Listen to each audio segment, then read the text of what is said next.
नमस्कार दोस्तों, जय महाराष्ट्र। जागो इंडिया जागो में आपको सभी का हार्दिक स्वागत है।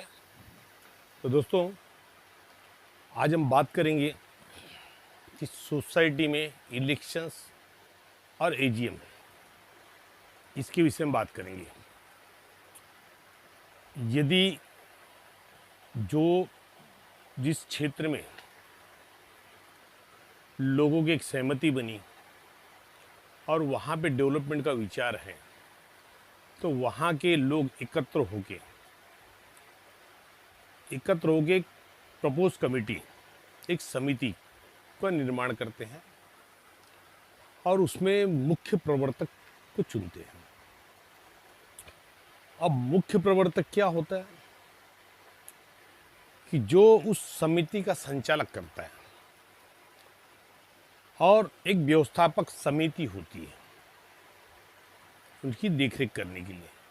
लेकिन यहाँ ये है कि प्रपोज सोसाइटी में मेन जो होल एंड सोल मुख्य प्रवर्तक को रोल दिया गया है, जिसके कारण लोगों को तकलीफें आती है। अब यहाँ समझ लिए आपकी पहली एजीएम होने वाली है, मतलब एक मीटिंग्स होने वाली है, जहाँ पे आप लोगों को डेवलपमेंट के विषय में बात करना है, जहाँ पे आपको डेवलपर्स चुनना है। और इन चीज़ों की बात है, जैसे कि हमारे एक बोरीवली के सब्सक्राइबर हैं, उन्होंने भी कमेंट किया है और बहुत अच्छा कमेंट किया है कि उस विषय में हमें समझाइए कि हमें क्या करना चाहिए। अब एजीएम जो होता है, एनुअल जनरल मीटिंग, जो सालाना वार्षिक सर्वसाधारण सभा, जो मोस्टली रजिस्टर्ड सोसाइटी, यानी जो सोसाइटी रजिस्टर होती है उसमें होती है। और ये चीज़ प्रपोज सोसाइटी को भी लागू होता है कि भैया सालाना एक मीटिंग लो और जो भी चीज़ें जो आपने कार्य किए हैं या जो कार्य करना है उसके बारे में लोगों को अवगत कराए, उनसे सहमति ले, उनके राय विचार ले और उनकी मेजोरिटी। लेकिन यहाँ ऐसा कुछ देखने नहीं मिलता है, खासकर एसआरए में। एसआरए जब वहाँ पे जब तक डेवलपर्स नहीं हैं तब तक चीफ प्रमोटर और व्यवस्थापक समिति सब आपके साथ रहेगी। लेकिन डेवलपर्स आने के बाद वो डेवलपर से ऐसे चिटकते हैं जैसे मधुमक्खी अपने छत्ते से चिटकती है। तो दोस्तों, उसके लिए जब पहली मीटिंग्स आपकी होती है तब आपको क्या क्या वहाँ पे प्रपोजल रखना है और उस चीज़ को करवाना है, लोगों को समझाना है। देखिए, डेवलपर किसको चुनना, कौन डेवलपर आपको प्रपोज कर रहा है, ये आपका काम है। आप देखिए, डेवलपर के विषय मैंने बताया। डेवलपर को अगर समझना है तो डेवलपर ने कहाँ काम किया है, ये आप अपने प्रपोजल में रखिए कि डेवलपर ने कहाँ कहाँ काम किया है और हम देखना चाहते हैं।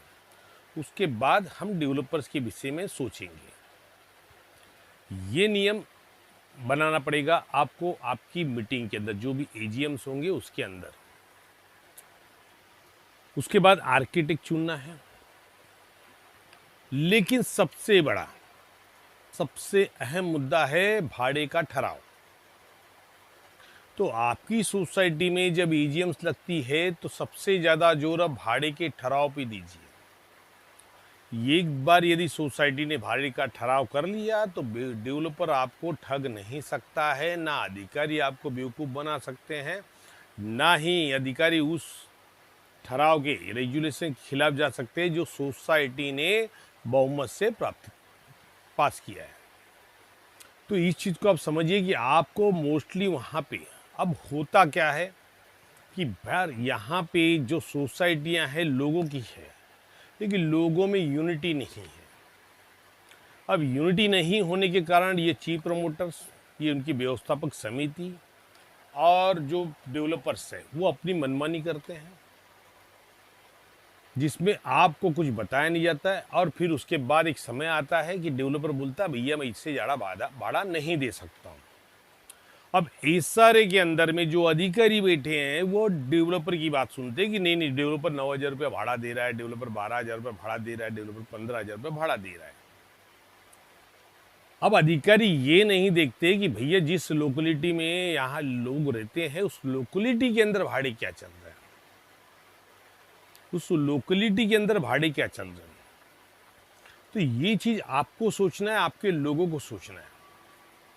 तो आप लोगों को समझाइए, हमारे वीडियोस भेजिए, उनको बताइए कि भैया ये क्या नियम है, ये पहले समझिए, नहीं तो बाद में चल के आपको पछताना पड़ेगा। यदि आपने ठहराव कर लिया कि भैया हमारी लोकेलिटी में यहाँ पे 12,000, 15,000, 18,000 जो भी आपके एरिया के भाड़े हैं वो भाड़े यहाँ पे चल रहे हैं, मार्केट में ये रेट चल रहे हैं, तो अब हमें जो भी भाड़े चाहिए ये हिसाब से चाहिए या उससे बढ़ा के 1,000 चाहिए या जो भी चाहिए आप ठहराव कर लिए। ठहराव में ये भी मुद्दा डालिए कि हर साल विकासक 10% भाड़े बढ़ा के देगा, जो बढ़ोतरी करेगा 10% की बढ़ोतरी करेगा, क्योंकि 5% तो सरकारी रूल के हिसाब से है। सर्कुलर 153 5% का ऑलरेडी बात बोल रहा है कि 5% बढ़ा के दीजिए। अब ठहराव में अगर आप 5% करते तो कोई मीनिंग नहीं होगा, तो अब 10% भाड़े बढ़ाइए, हर साल 10% भाड़े बढ़ाइए। उसके बाद आपके ठहराव में लाइए कि हर साल 1 साल का ब्रोकरेज देना पड़ेगा। ब्रोकरेज अब होता क्या है कि आप कहीं रूम देखते हैं, अब जो व्यक्ति बीच में है, एजेंट है, वो तो भाई अपनी मेहनत कर रहा है, उसका पैसा वही है, तो वो तो आपसे दलाली लेगा, ब्रोकरेज लेगा ही। तो 1 साल का जो भाड़ा ब्रोकरेज में जाता है वो आप डेवलपर को बोलिए कि भैया आप दीजिए हमें, हम क्यों अपना खर्चा, हमारी प्रॉपर्टी लेके आप डेवलपमेंट करेंगे, आप कमाएंगे, बराबर है, तो आप हमें वो ब्रोकरेज का पैसा भी दीजिए। ये सबसे इम्पोर्टेंट ठहराव आपको करना है, सबसे इम्पोर्टेंट। यदि आपने ये ठहराव आपकी कमेटी में पास हो गया तो समझिए भविष्य में कोई भी कोर्ट या डिपार्टमेंट उस चीज़ को इग्नोर नहीं कर सकता है, और ये मेजॉरिटी में होना चाहिए।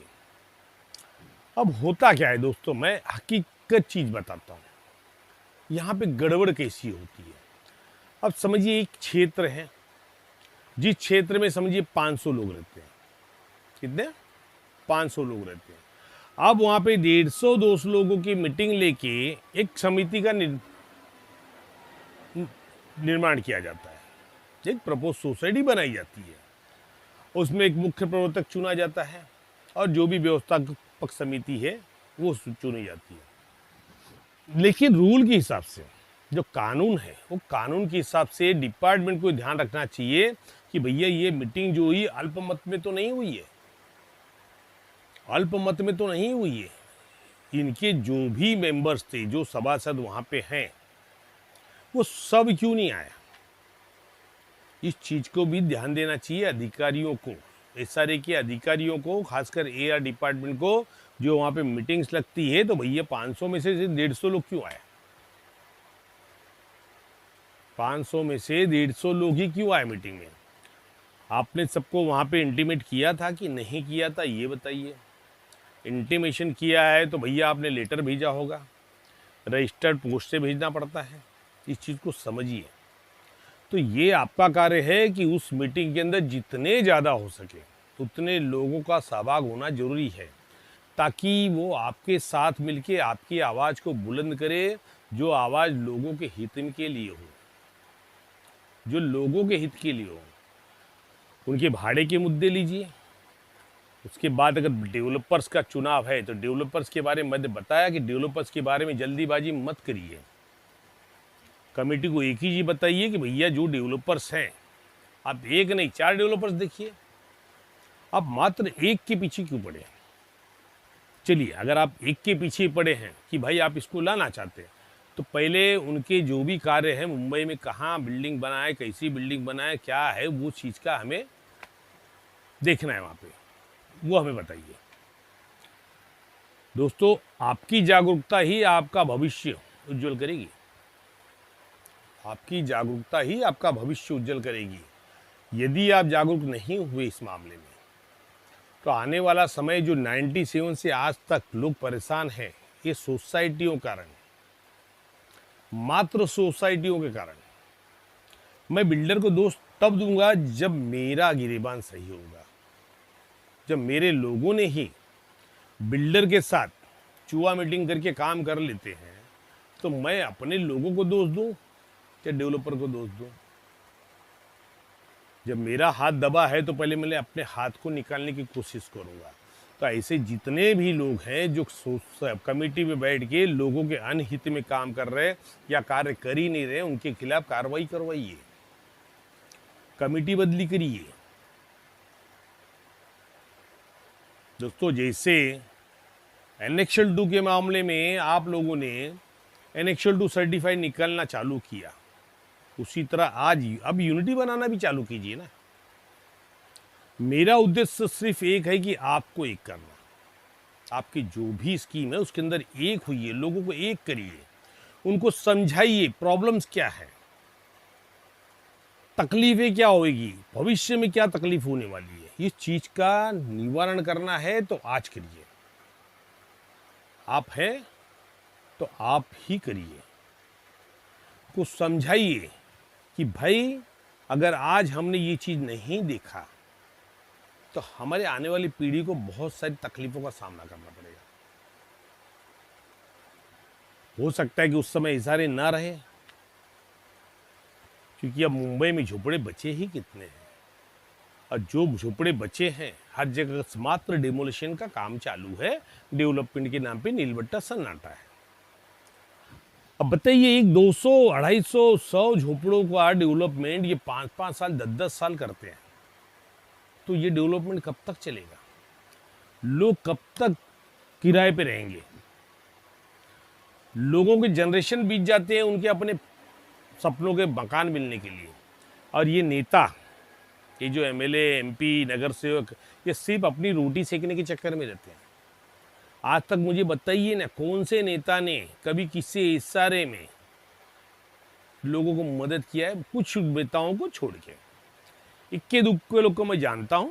अब वो अपने स्वार्थ के लिए कर रहे हैं या लोगों को हित के लिए कर रहे हैं, ये वो जानते हैं।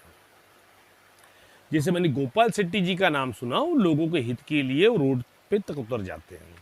और एक मिश्रा जी हैं, नगर सेवक थे, अभी हैं या नहीं मुझे नहीं पता, वो भी इस मैटर में लोगों की परेशानियों को लेकर मंत्रालय तक पहुंचे थे। तो ऐसे नेताओं को सैल्यूट करना चाहिए कि जो लोगों के लिए, लोगों के बारे में और लोगों के हित के लिए सोचते हैं। तो ये नेता, ऐसे लोगों को सपोर्ट कीजिए ताकि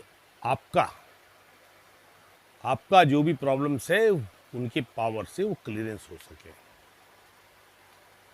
दोस्तों, यहाँ पे पूरे मुंबई में जितने इशारे हैं, तो बताइए कितने कमेटियों ने भाड़े का करार किया है?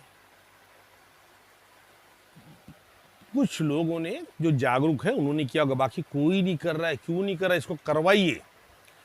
पहले भाड़े का करारनामा, भाड़े का करारनामा नहीं, भाड़े का ठहराव।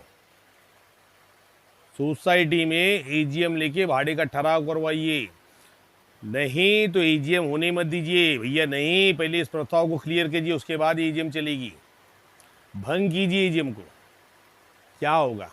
थोड़ा नुकसान होगा, मीटिंग का नुकसान होगा, हॉल के पैसे खर्चे होंगे, यही होगा ना। लेकिन वो जो थोड़े से नुकसान की वजह से आप बड़े नुकसान से बच सकते हैं।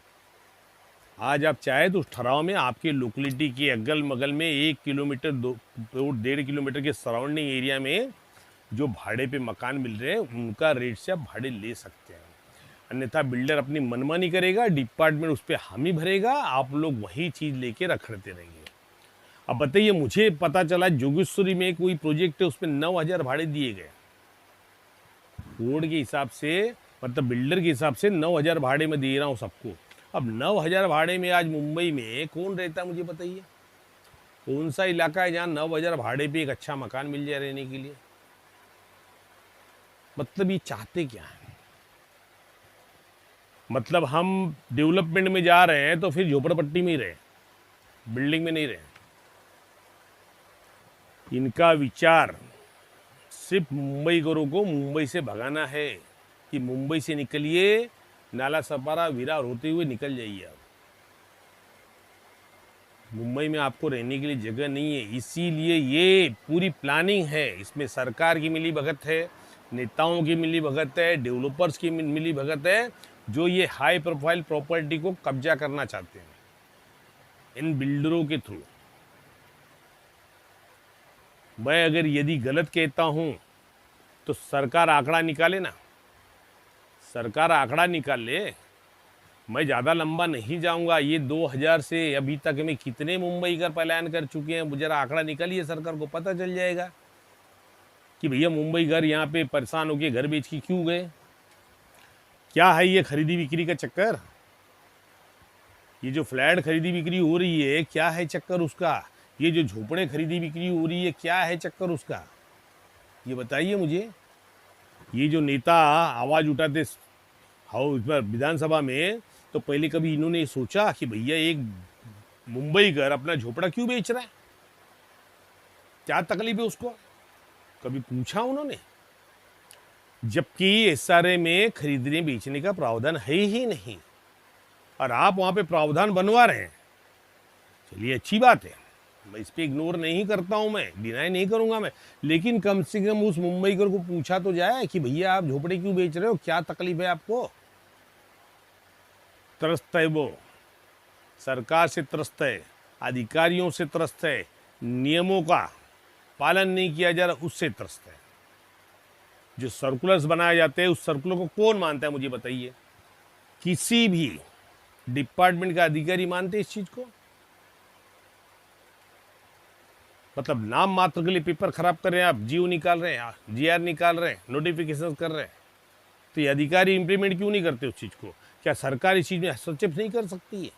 तो किस बात की सरकार, किस बात की सरकार? भाई आपको समझना चाहिए, लोगों ने आपको चुना है, तो लोगों ने आपको चुना इसलिए नहीं है कि आप उस कुर्सी पे बैठ के आराम करें। लोगों ने अपने प्रॉब्लम सॉल्व करने के लिए चुना है आपको। लोगों के पास है अधिकार, मिलते हैं, हर 5 साल में मिलते हैं, तो लोग उसका अधिकारों का इस्तेमाल भी करते हैं।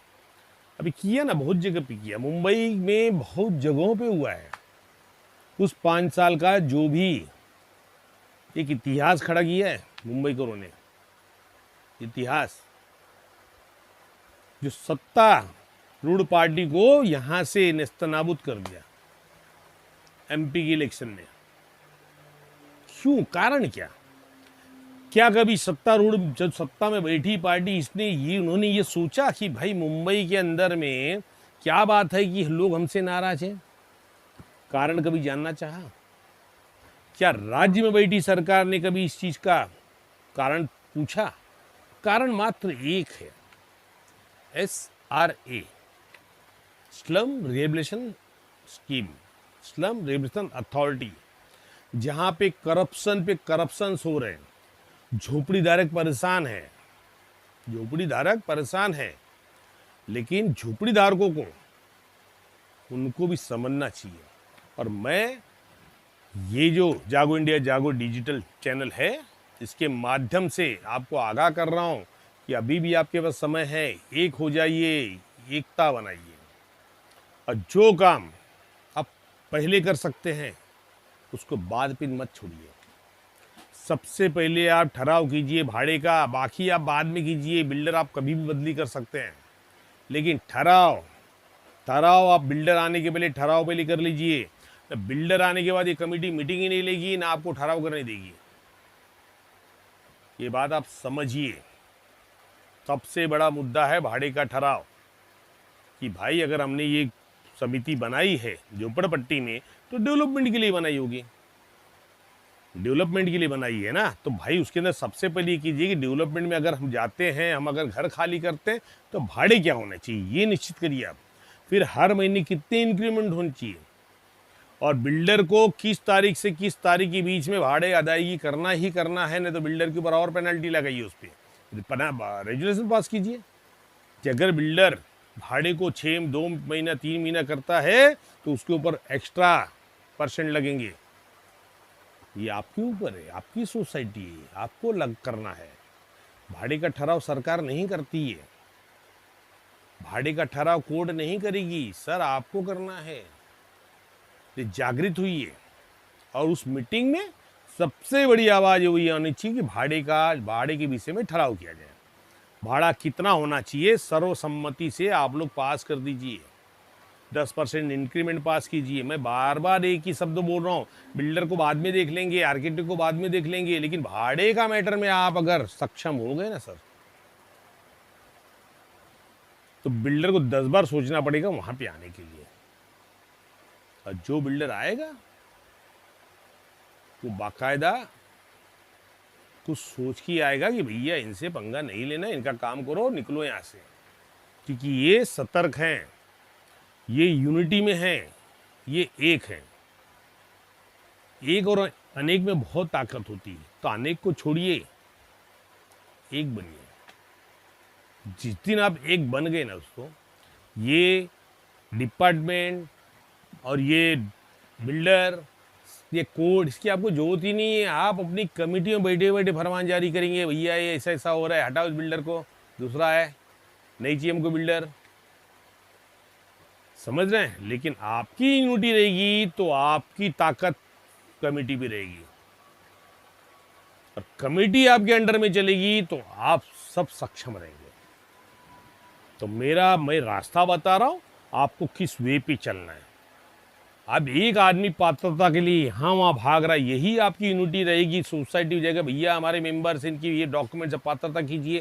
कौन अधिकारी पात्र नहीं करेगा मुझे बताइए? इतना पावर है सोसाइटी के पास, करना पड़ेगा उसको। लेकिन हर व्यक्ति ढूंढ रहा है कि सर मैं क्या डॉक्यूमेंट लगाऊं मेरी पात्रता हो जाए। सर मेरे पास सब डॉक्यूमेंट है फिर भी मेरा नाम एनेक्शर में नहीं है। ये क्या चल रहा है, क्यों हो रहा है? ये इसी भ्रष्ट कमेटियों की वजह से। तो ऐसी कमेटियों में बंदिश लगाने के लिए मैंने बार बार बोला हूँ, उनके खिलाफ आवाज़ उठाइए, एक हो जाइए और नई कमेटी का निर्माण के एक अच्छे समझे पढ़े लिखे व्यक्ति को बिठाइए और उनको भी समझा दीजिए कि भाई अगर तुम जरा भी गए तो हम आपको भी हटाएंगे, फिर दूसरे को लाएंगे। और समय समय पे जैसे ही समय आया सोसाइटी का रजिस्ट्रेशन करवाइए। कि बार बार यही चीज़ समझा रहा हूँ दोस्तों, क्योंकि यदि आपका डेवलपमेंट पारदर्शिता चाहिए, ट्रांसपेरेंसी चाहिए, तो आपको एक होना जरूरी है। यूनिटी यूनिटी यूनिटी, एकता में ही ताकत है। आप सबको एक होना होगा। जो भी स्कीम में जितने भी मेंबर्स हैं सबको एक होना होगा, क्योंकि आप बिल्डर पे कंट्रोल मत कीजिए, आप अधिकारियों पे कंट्रोल मत कीजिए, आप सरकार पे कंट्रोल मत कीजिए, आप कंट्रोल कीजिए सिर्फ अपनी कमेटी पे। देखिए आपका डेवलपमेंट कितना अच्छा होता है।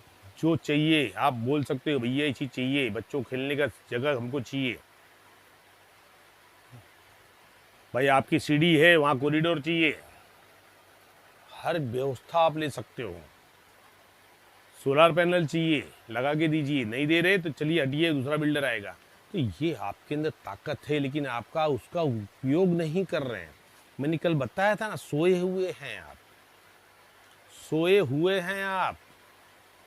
जब कोई अचानक से आवाज होती जाग जाते रे झटके से, तो ये आप तब जागेंगे जब समय बीत गया होगा तब। इसलिए मैं आपको जागरूक कर रहा हूँ, जागिए, सुनिए आवाज कि कहीं आपके साथ गलत तो नहीं हो रहा है, कोई गलत तो बातें नहीं कर रहे हैं। देखिए कि भैया वो क्या हो रहा है, नहीं नहीं नहीं ये गलत है, ये नहीं होगा।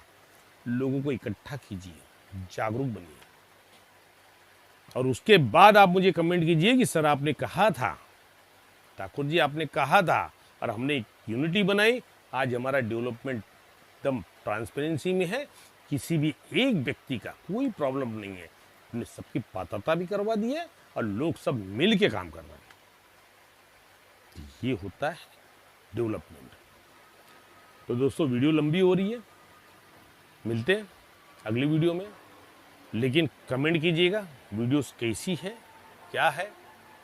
अगर वीडियोस अच्छी लगती है तो कमेंट कीजिए, नहीं भी लगती तो भी कमेंट कीजिए। और अपने जितने लोग हैं जो इस चीज़ से त्रस्त हैं किसी और एरिया में या कहीं और एरिया में, तो उनको फॉरवर्ड कीजिए, शेयर कीजिए, ताकि उनको भी इस चीज़ का नॉलेज हो सके। तो धन्यवाद दोस्तों, जय हिंद, जय महाराष्ट्र।